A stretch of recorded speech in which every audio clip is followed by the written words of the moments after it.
Good morning. Good morning. My name is Sharon McCauley. We'd like to welcome you to First Congregational Christian United Church of Christ, where no matter who you are or where you are in life's journey, you are welcome here. Good morning. Thank you, Sharon, for that welcome, and let me add my own word of welcome, both to everyone gathered here and to those of us who are worshiping online, whether live or later in the day or later in the week. We are so glad that you are here to be worshiping with us together. I also want to extend a special word of welcome to someone who has played a part in this church's history, Reverend, and I've already, Reverend Middleton. There we go. We have just met, and he was pastor of the church on Grove Street, which is, prior to our coming to this location, and we are grateful to have you here today. This has been quite a week, and I have to confess that I come to it to worship today with a heart that is full of so many things, full of rage, full of questions, full of concern and fear, but I'm also full of gratitude, full of joy, yes, that too. And I'm full of a sense of, what should we call it? Responsibility. That I feel sometimes, and in particularly at this moment, not quite prepared for. Not confident that I will do as well as I would like to do justice to this moment. And so I don't know how your heart feels after the events of this week, but I do hope that somehow, in some way, we can take the things that our heart is full of and bring it to God and be real with one another. So with that in mind, let us pray this prayer of invocation. You can find it in your bulletins or on the screen. Maker of heaven and earth, we rejoice in your presence. In you we find joy and strength, comfort and courage, truth and insight. Speak to us again today. Reveal your power in and through us. Show us your glory and be glorified in our worship. May your glorious light shine through hidden spaces. May your blessed darkness make space for rest. Fortify us for this journey and make us instruments of your kingdom. Amen. So I'm not seeing any of our usual children today, so it's just going to be us children. I remember hearing a phrase, I think it was in a Moth story. Does anybody listen to the Moth Radio Hour on public radio? You should. I know I shouldn't say that. That's not a pastoral thing to tell people what they should and shouldn't do. But it's a balm to the soul. It's one of those programs that has you laughing one moment hysterically and then crying the next. And all it is just people sharing their stories. They get up on stage somewhere in the country and they share some story about some experience and some event or how they changed or how they escaped from peril, whatever the case may be. It's, and some are better than others, but on the whole, the Moth Radio Hour is a really special thing. And you can also subscribe to it via podcast. So my check's in the mail? Great. Kidding. But I remember this one adult woman who was talking about being raised by her father, who I believe was a scientist. And he instilled this phrase in her memory when she was young. He would say, "Facts are friends. Facts are friends." And you could probably very quickly, especially the more skeptically minded among us, I'm at the meetings if you've ever seen me there, the skeptic-minded among us might think like, well, there are plenty of facts that don't feel friendly. There might be some folks who have something to hide, like a client list or something like that. That wasn't in my notes, but I couldn't resist. But when you're raising a child, it can be really easy to adopt information that it seems friendly, but isn't truthful. It's important that we all realize, as kids of all ages, that facts are not things that we need to run from. That facts are the building blocks of a reality that we can accept and then deal with appropriately. Now, I know we live in this post-fact age. Has anybody fallen for an AI-generated picture? Right? And yet, there are times, I have to kind of steel myself to say this, there are times when we are wrong. There are times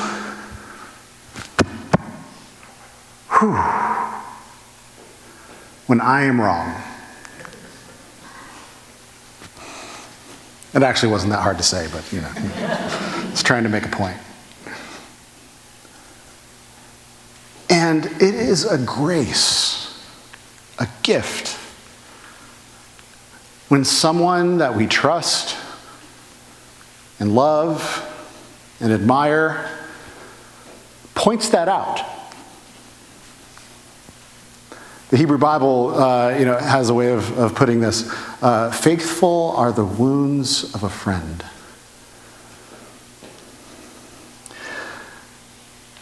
One of the places where I felt like God was most honored was not in the Sunday school of my upbringing, but at the seminar table of a university.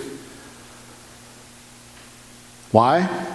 Not because I thought we were all smart and stuff, but because there we could look at the evidence together, whether it was an ancient text or a theologian's idea, and we could debate about it.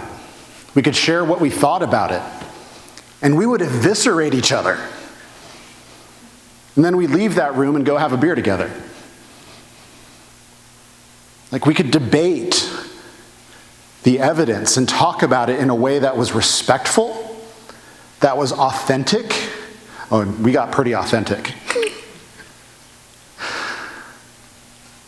But was always part of a common project, a common endeavor of trying to uncover the truth about something.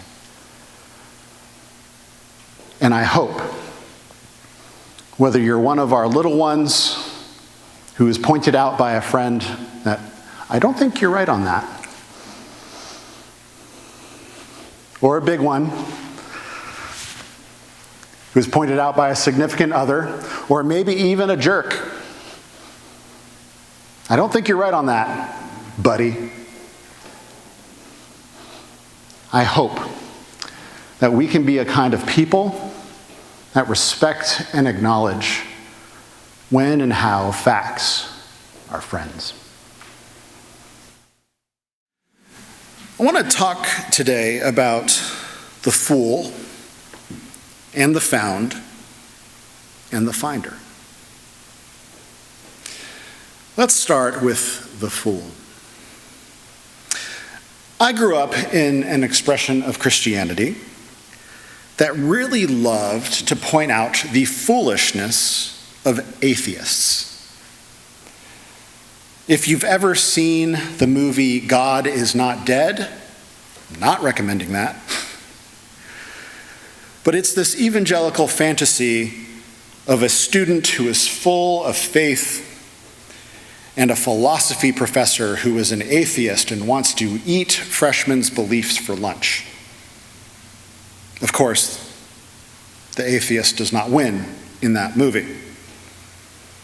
I grew up with people wearing t-shirts that said, "God is dead, Nietzsche." And on the back said, "Nietzsche is dead, God." And I remember thinking even then, like, God's kind of a jerk. At least the God of that t-shirt. I grew up in a Christian culture that took every opportunity and then some to throw shade at atheists. That their very existence could make us mad or scared. And if there was a particularly angry and famous one, we would call them something like the village atheist. Play on the village idiot. Or we would call April Fool's Day Atheist Day. And it was specifically because of this psalm that Kieran read, Psalm 14, that we felt justified in doing so. The psalm starts out, "Fools say in their hearts, there is no God. They are corrupt. They do abominable deeds. There is none among them who does good." And so that justified and funded the entire disposition of my fundamentalist context and my conservative evangelical context in calling atheists fools.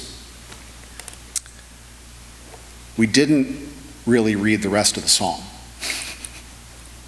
Or even when we did, we didn't catch the irony of who that fool was.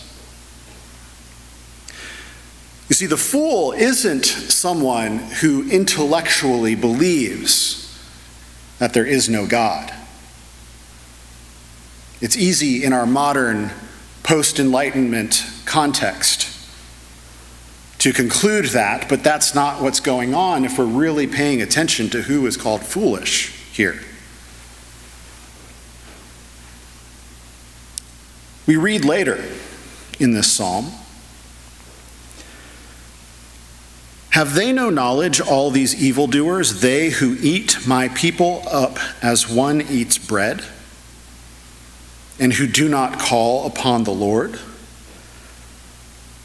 This implies a proximity to the point where this could be either a foreign power that is ruling over Israel, ancient Israel, or it could be Israelites themselves who are not acting so and who are eating up the people as one eats bread. We read on. "You would confound the plans of the poor, but Yahweh is their refuge." Again, these are people in close proximity. "When the Lord restores the fortunes of the people, Jacob would be glad."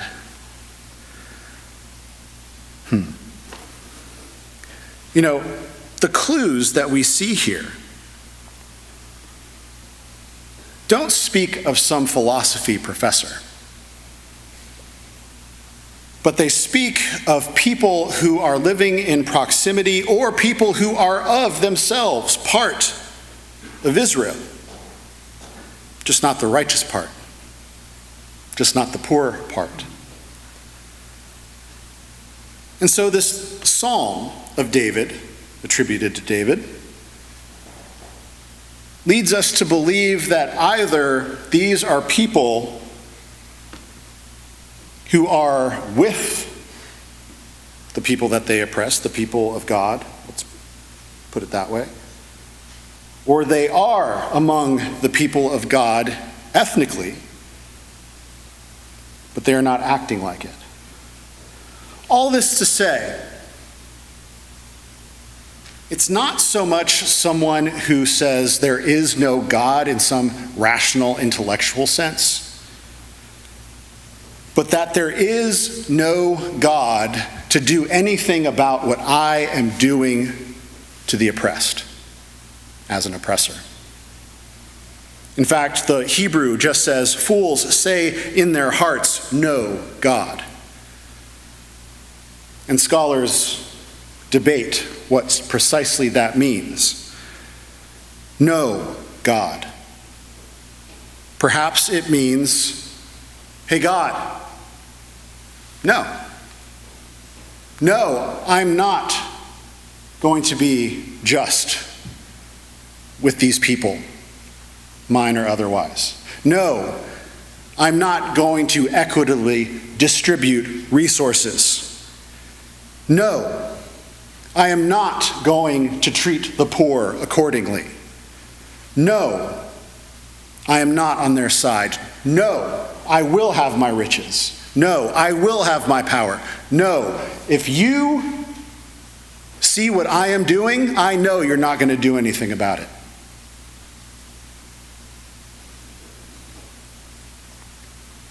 In other words, this isn't so much an intellectual atheist as much as a functional atheist.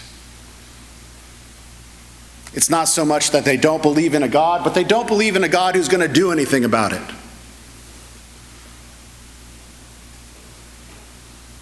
And if you don't think that God is going to do anything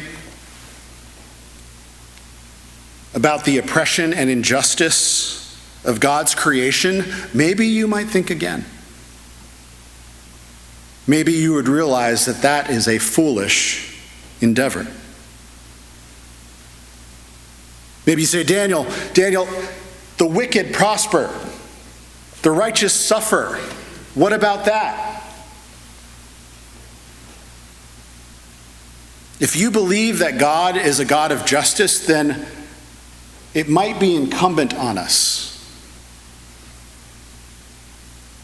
to leave room for the likelihood that God will judge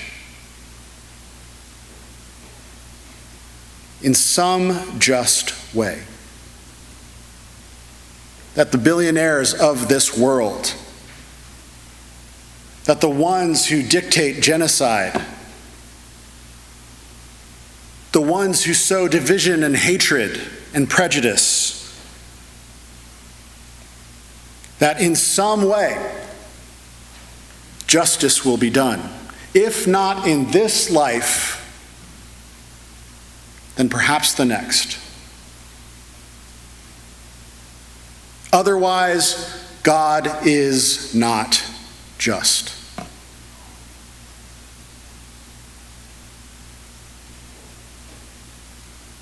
And if you think, you think that oppressing the vulnerable,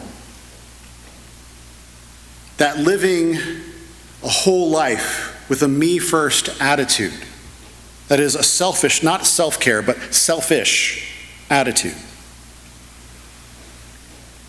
Do you think that you can live a life of demeaning and harming others for the sake of your own privilege? I don't know what else to think of than that person would be a fool to waste their life on that. Moreover, I think that it is the epitome of foolishness to live a life like one of these evildoers, like one of the oppressors, like one who does abominable deeds toward the poor and the hungry.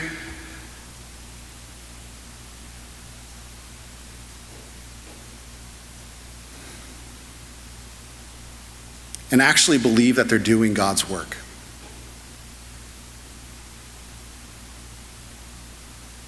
And right now, this is a hot discussion, isn't it?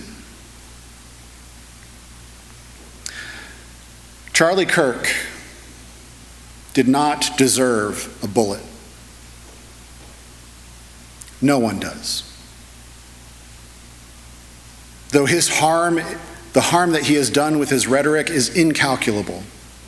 Not only the harm that he has done to those who he spoke out against, but the harm that he did to reinforce his beliefs among his faithful. He was a false prophet. He was a racist. He sowed division and ignorance and relied on his arrogance to convey his truthfulness. And his truth was anything but. And he did not deserve a bullet.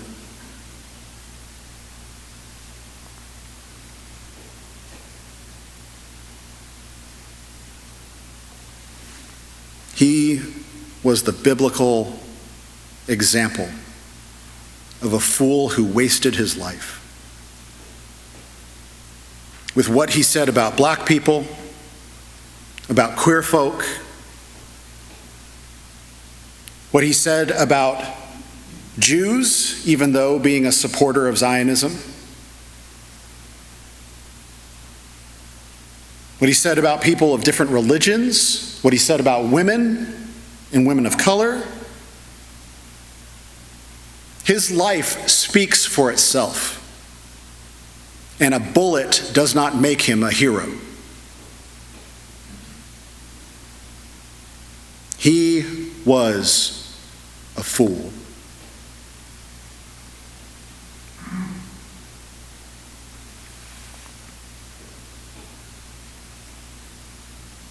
I don't understand how people make these expressions, that is, racist expressions, ignorant expressions, articulations of centuries-old tropes that have done harm to people for those centuries, and think that they are doing God's work. How else can I read that than to see a person saying, "No, God"?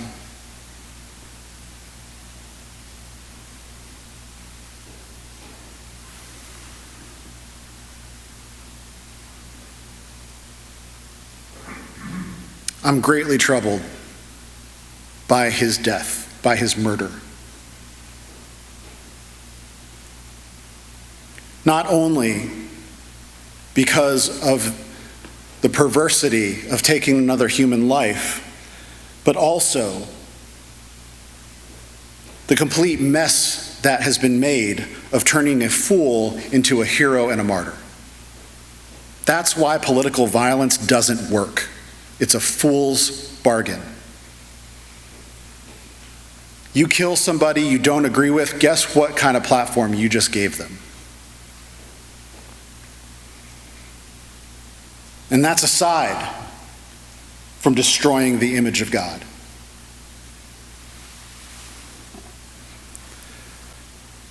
But let's also talk about the found.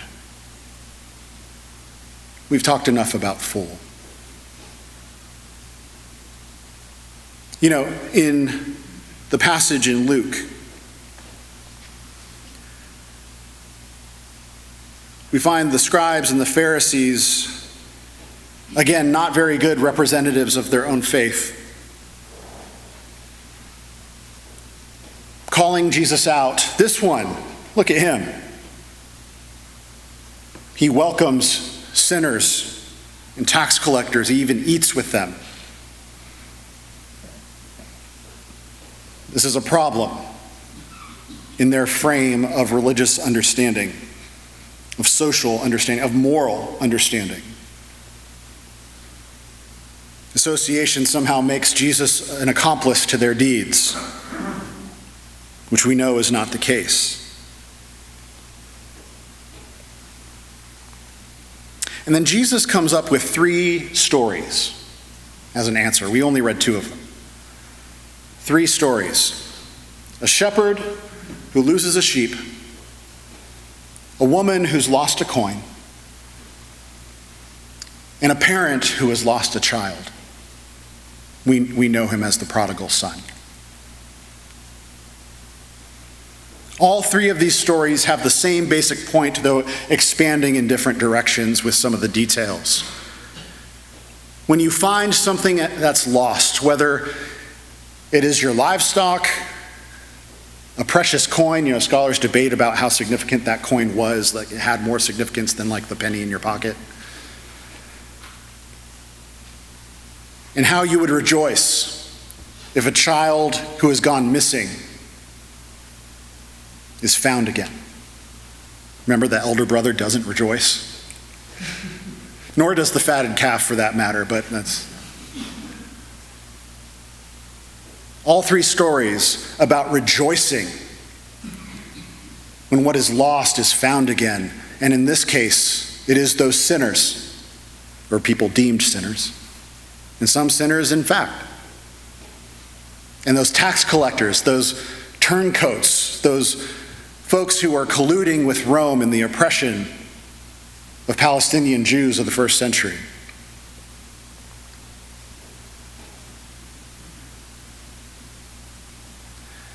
And Jesus here reminds us that when the lost are found, that is a happy occasion. It's not something to resist. It's something to welcome. The appropriate response is, oh my God, this is amazing. If that sounds trite or cliche, I wonder, have you ever felt like an outsider? Have you ever felt like an outcast? Have you ever been put down for who you are, who you love, how you dress, the way that you think?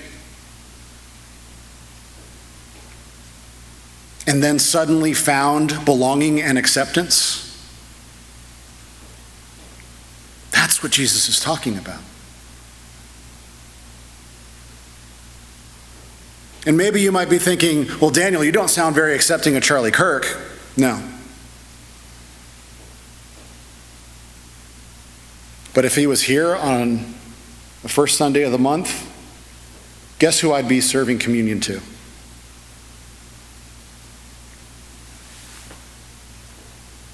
God's grace is for everyone. God's welcome is for everyone. We are all fools in some way, shape, or form. But thank God, when God goes around to find us and to bring us back into the fold where we feel love and belonging, and someone who loves us enough to say, I don't think you're right about that.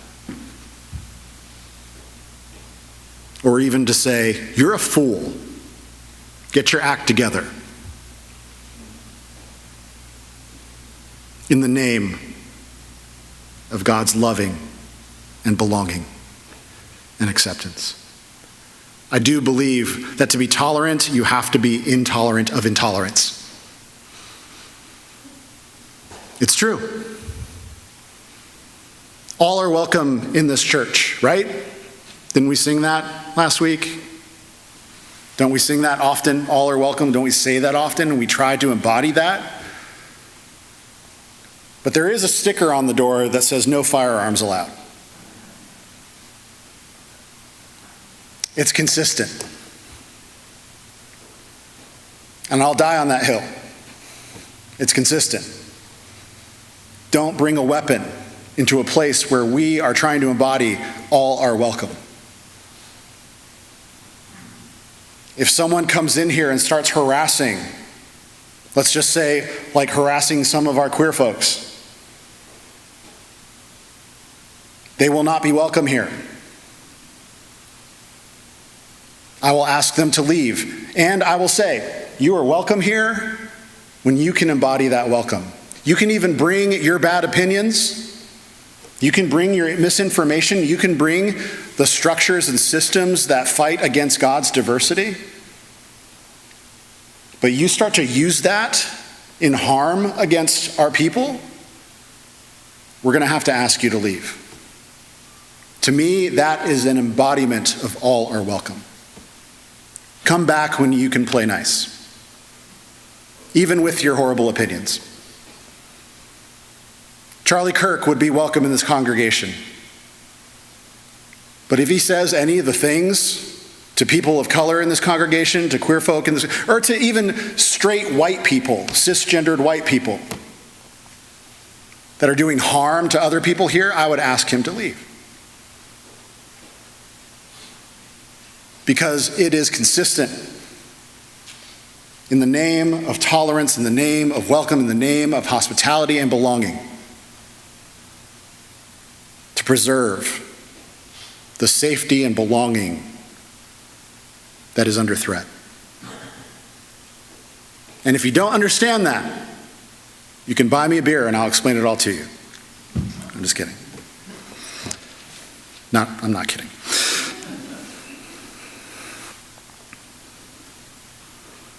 I hope that you're here today or watching online and you know what it's like to be found.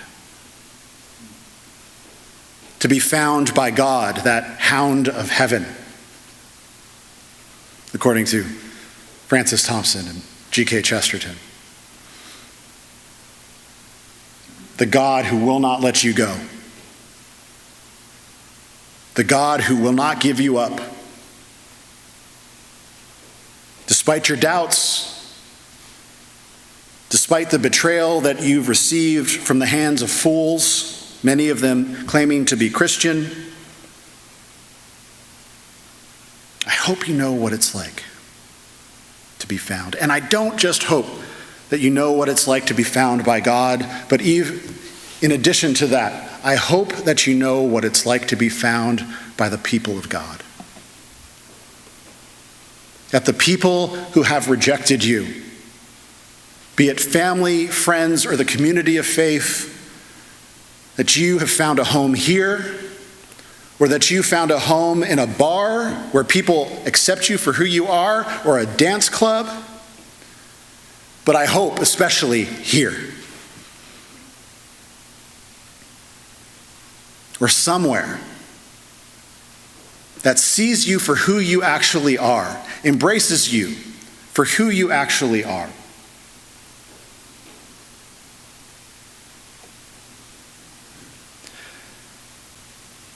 Let's talk about the finder.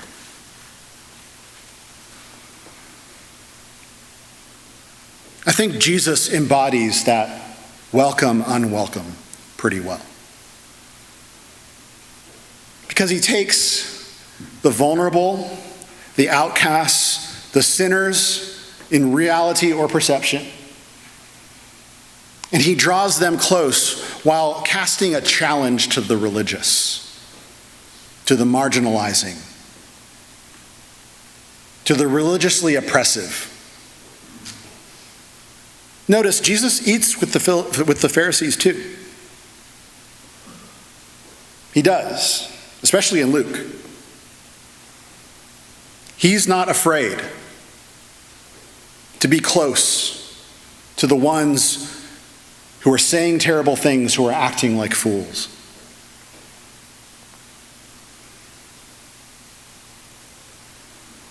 And if we are still reeling, whether it be from rage or questions or whatever, from the events of this week, not only the murder of Charlie Kirk, but also the aftermath. The flood of people who are cheering and dancing on his graves, or the flood of people who are clamoring to make him a martyr and a hero. Whoever you are in this scenario, whether you're one or the other or somewhere in between where you're thinking just, oh, this is just a mess. I'm here to challenge you, and frankly, to challenge myself, to trust and to hope, and to pray that the one who finds us, the one who finds and brings home and makes home for you and for me and for all who cry out for justice and for peace and for love to pervade this world.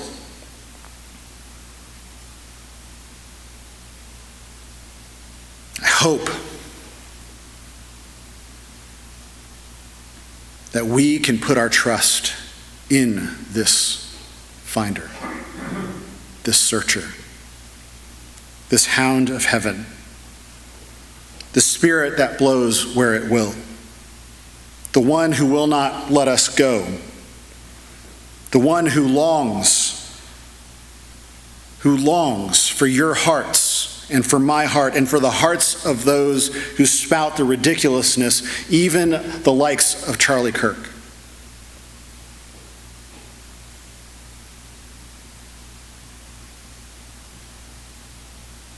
I'm going to call you out, Sharon.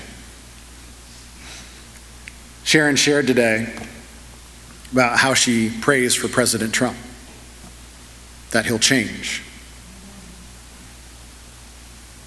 That is Christ-like.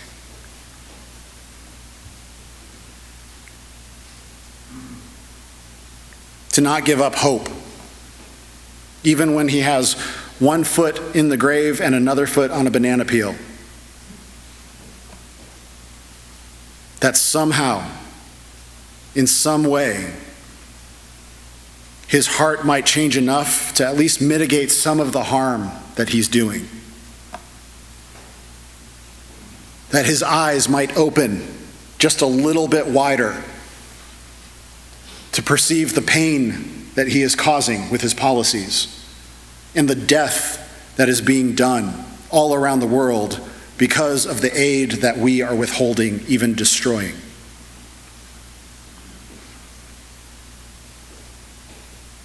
If President Trump repents 1%, however you quantify that, it is worth your prayers. It is worth our prayers. Because at the end of the day, we're not fighting for mere principles. We are fighting for impact on real human lives, real human bodies. The sacred image itself. And that sacred image demands that we continue to work, to engage in the joyful work, as hard as it might be sometimes, but worthwhile just the same, of making peace, holistic peace, not the absence of conflict, but the presence of wholeness in this church and in ourselves, in our community, in our nation, in this whole creation.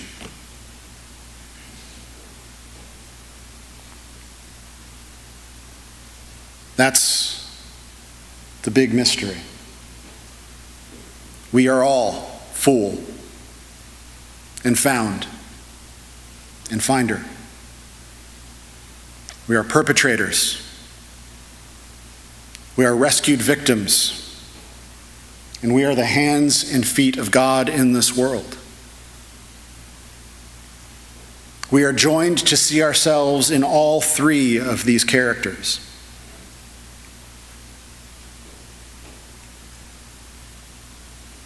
And so which will you live into this week? The acknowledgement of your foolishness? God knows I've got some work there. The acknowledgement of your foundness? Sometimes we need to dwell on that a little bit more.